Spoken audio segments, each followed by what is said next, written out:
Alright boys, very impressive win for the Vancouver Canucks in a shootout over the #1 team in the whole NHL, the Washington Capitals. Heading to this game, the Canucks just came off a massive win over the Nashville Predators after, the Canucks were, really trending downwards. They lost, I think, 7 out of their past 8 games, and this was a must-win game for the Canucks. In the game versus the Predators, we saw an uncanny 5 power play goals, and Markstrom completely stood on his head, making 45 saves in the Canucks 6-3 win. The month of November, just for the Canucks just in general, is very notorious to be a very hard month as they go on a very long road trip and face, some really good Eastern Conference teams. And of course, Washington Capitals being the #1 team in the whole NHL, this was a big proving game for Vancouver. Heading into this game, the Canucks were 11-8-4, which put them 3rd in the Pacific and 7th in the West. Beagle is out, so once again, Beagle isn't able to face the Caps in Washington.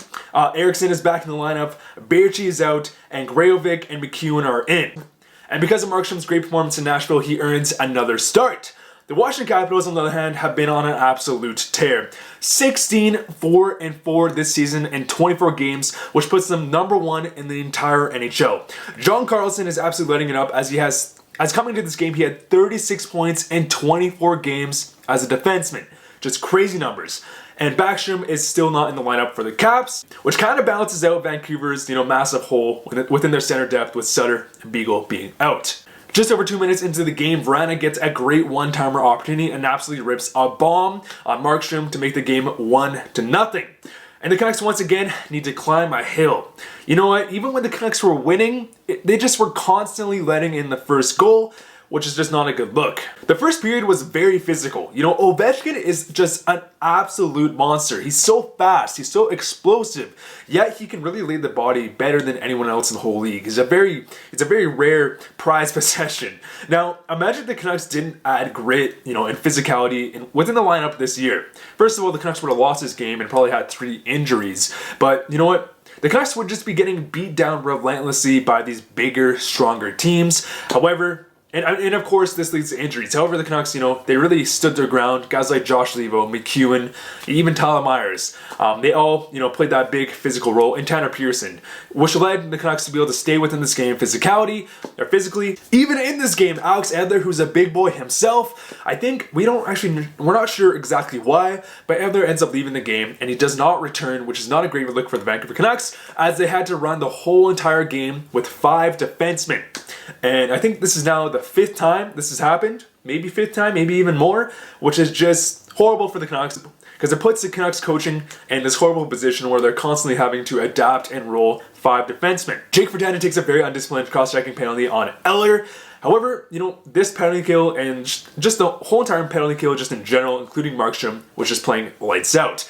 In fact, they didn't allow the Capitals to score a single power play goal, which is great because obviously the Washington Capitals have a fantastic, just a super scary power play. Soon after the Jake Virtanen penalty expires, Josh Leivo gets hooked and the Canucks go back on their very hot power play. The Caps were very aggressive on this penalty kill, which worked really well for about the first minute, just over a minute. However, their aggression led to panic, tripping Pettersson, so the Canucks go on a 5-on-3 power play. And Pettersson launches an absolute bomb from the right side, over the shoulder of Holtby, and ties the game 1-1. And you love to see it again. Pettersson hasn't really been, ripping these, one-timer goals that he was really utilized for last season. And so you love to see it. And Pettersson gets his 10th goal of the season and his 29th point of the season. Second period started with some absolute chaos, some good pressure from Pettersson, Boeser, Pearson line. Pearson played really well with Pettersson and Boeser. So it really makes me think that it is the right call to put JT Miller back with, a guy, I guess, back with Bo or Gaudette or whoever he plays with. Because if Pearson can be that physical guy that JT Miller is, he doesn't necessarily have the offensive capabilities of Miller. But if you can really go in there and make an impact and JT Miller can help our depth scoring, I think that may be a bit better than kind of stacking our first line, which we of course done in the past, 20 games of the season, which has led to, not as good of depth scoring. Vrana goes on a breakaway, and Tyler Myers saves a goal as he rips the puck off the goal line, which is now the 2nd time he's done this season. Hate him or love him, most people, I think, appreciate Tyler Myers. They're just not, they're not in love with the dollar amount we had to pay for him in free agency. But because of Tyler Myers, massive size, Myers routinely displays just excellent stick work that no one else can be really capable of just because of his massive size. I'm guessing Tyler Myers' stick is probably like 6'9", 6'10", and because of that, he's really able to get to pucks first, even if he's a step behind, or make these really good sprawling desperation saves. Keep an eye on it, because I've really been noticing this the past, I would say, 10 games. In the second period, the Capitals hit a couple posts. Pettersson with a good wrister, and again, Holtby's glove, for one, was a big theme of this game. Holtby was just making some, really good glove saves within this game, flashing the leather, and same as Markstrom. Markstrom and Holtby were really the themes of this game, as they were just playing lights out, which, even got them to round 7 of a shootout before a single goal was actually let in. Josh Nebo with a great rush in the second period gets slashed, and the Canucks go on their third power play of the game.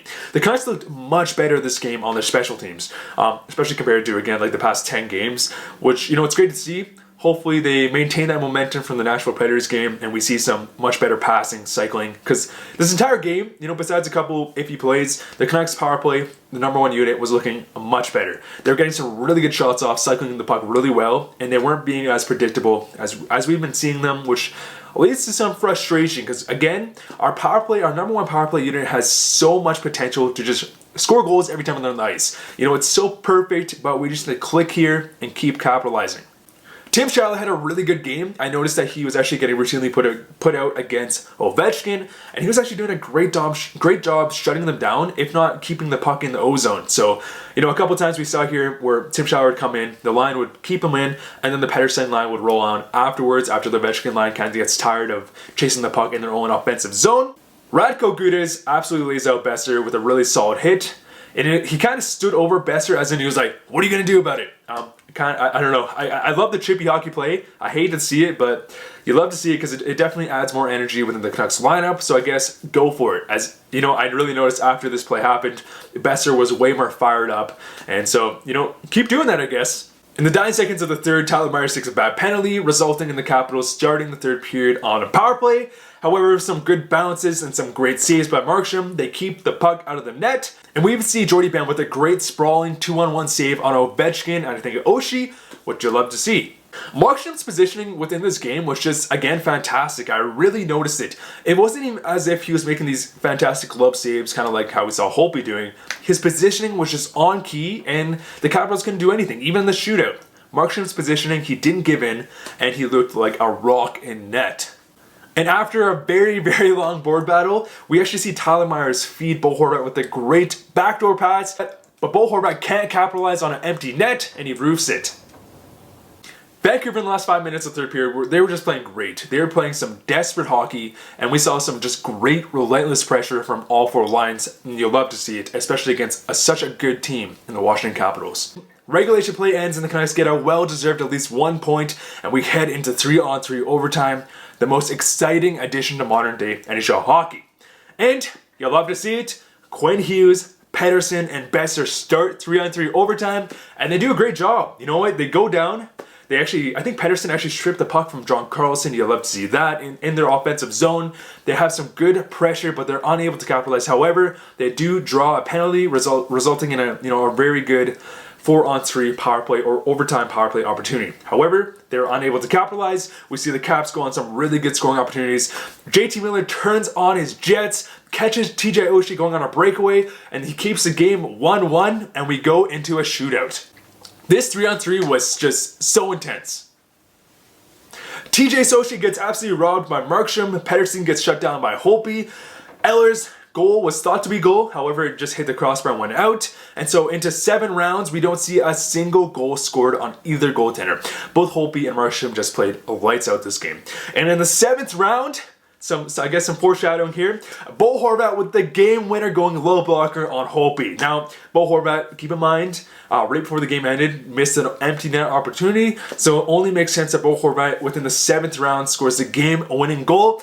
And the Canucks beat the Giant and the Washington Capitals 2-1 in a shootout. You'll love to see it, guys. This was a big must-win game for the Vancouver Canucks because really, before the Predators game, the Canucks were really trending downwards. And to get some wins on this road trip was really crucial because this road trip if we look back to the past couple years, it's kind of make or break for the Canucks. In the past years, if the Canucks go on just a horrible, downwards projection from this road trip, it usually results in the Canucks being outside of a playoff spot, kind of, away from reach, especially this early on in the season. You want to be winning these meaningful games. And the Canucks beating the number one team in the NHL was a big proving game. And I love to see it. It was a great game for the Canucks. We saw some relentless pressure from Washington at times, but overall, all 3 periods, good from Vancouver. Overtime was fantastic, and they win in a shootout.